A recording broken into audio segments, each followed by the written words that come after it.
Hey everybody, have to do an update on the mirror box effect I did a few weeks ago. And if you remember that video, it's taking something like an image like this and throwing it into the mirror box that looks like this. Just a different way of presenting your image in an interesting way. Well, I've got a bunch of comments that came back, or actually I should say private emails that came back, and I need to address those. So are we ready for this? Let's do it.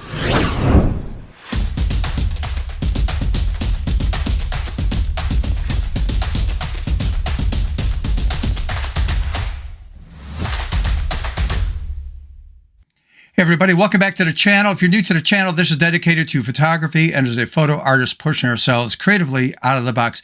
Okay, I had quite a few emails that came back to me based on the mirror box concept that somebody had introduced to me and how I would approach it.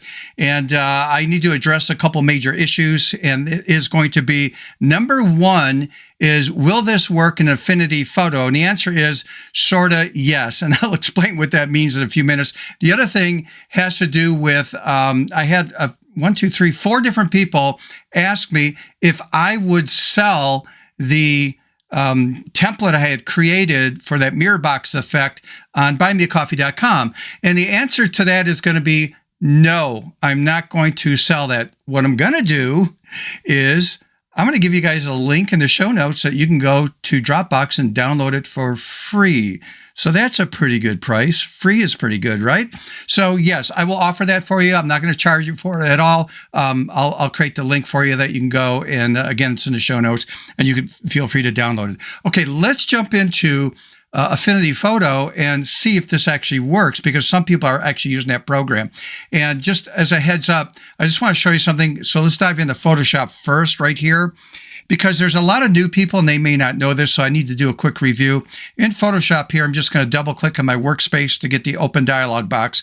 And I'm going to navigate to this right here. It says Square Mirror Box Effect, PSD T. It's a T that makes this a template format, which means that when I select open here, or I could just double click on that image, it opens up a duplicate copy of that template, and it's unsaved, because if you look at the tab here, it says untitled. So it forces me to actually, again, leave the original template alone, and I can play with this and goof up and save it, and I could trash this. So I'm protecting that template format. So just a quick review here.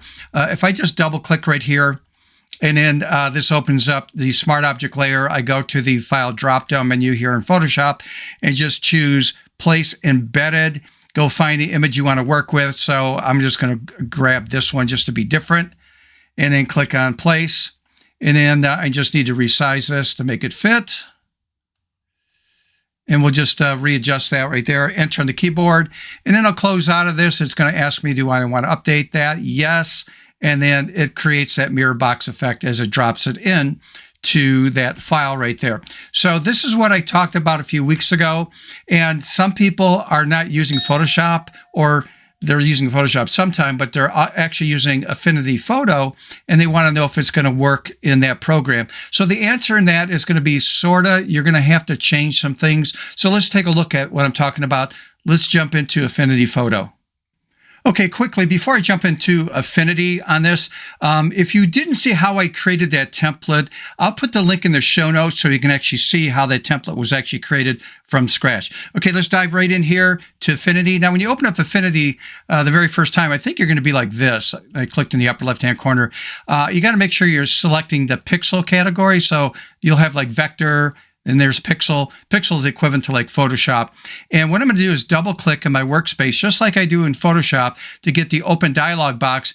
And I navigate to the sample image folder, but I don't see that template. And the reason is, as of this recording, so this is 2026, we are here in March, and that is Affinity does not understand the template concept or format concept that we could do in Photoshop. So that's as of right now. Maybe it will change in the near future. So here's what I have to do. So I'm going to cancel out of this. I'm going to go over to the folder that has the images I'm going to work with. And there is the Square Mirror Box Effect PSDT. Now I'm just going to do this. What I'm going to do is I'm going to right mouse click on this and just choose to copy this. And then I'm going to right mouse click and just paste that. So automatically, a very similar concept if you're using an Apple, a Mac computer, it just puts in copy. And what I want to do is I want to go in here, right mouse click, and I'm going to choose I need to rename this. So what I need to do is I need to get rid of the T. The T in this is what makes this a template format. So I'm going to backspace out to T, and then when I accept that, it gives me a warning. You sure you want to do this? Yes. And so now you'll see that here's the square mirror box effect. It's a copy of this one right there, but it's a Photoshop file now, PSD. The T is not there anymore. So this is a normal PSD file.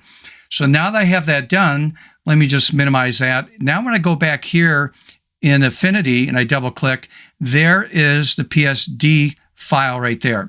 So now when I choose open, now again, the way things work in Affinity is slightly different in Photoshop. Some things are similar. Here I'm getting a warning it doesn't understand a certain effect, a gradient fill. So I'm going to close out of that and just ignore that because, again, some effects we do, it doesn't know exactly what to do with it and it tries to guess at it. But if you take a look at layers right here, this is what it did when it opened up. So there's my double click this place right here. So I'm going to double click right there. So make sure I'm on that layer, double click. It opens up that smart object layer. And now I'm going to go to the file drop-down menu here.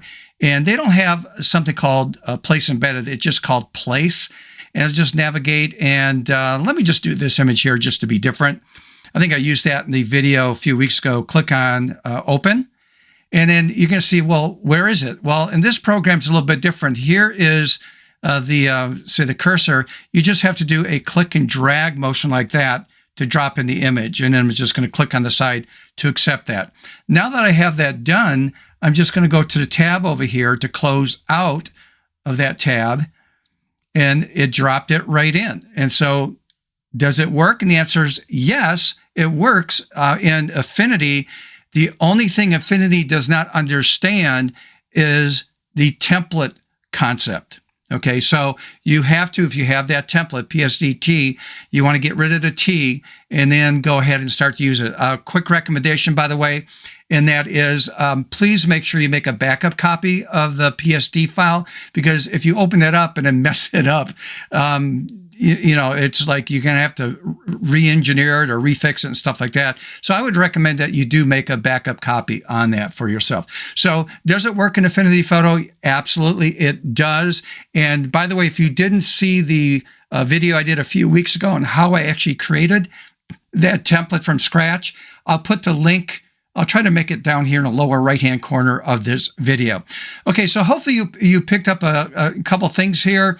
If you're new to the channel, if you can do me a favor, and that is like the video, subscribe if you have not subscribed, hit that notification bell. Next time I upload a video, you'll get notified on that. I do a video at least once a week that comes out on a Wednesday, and once a month I do something called The Philosophy of a Photo Artist. Generally, that comes out on a Saturday, where I address different issues and say some emails that came back to me that I need to address. All right, so with that out of the way, until next time, see ya.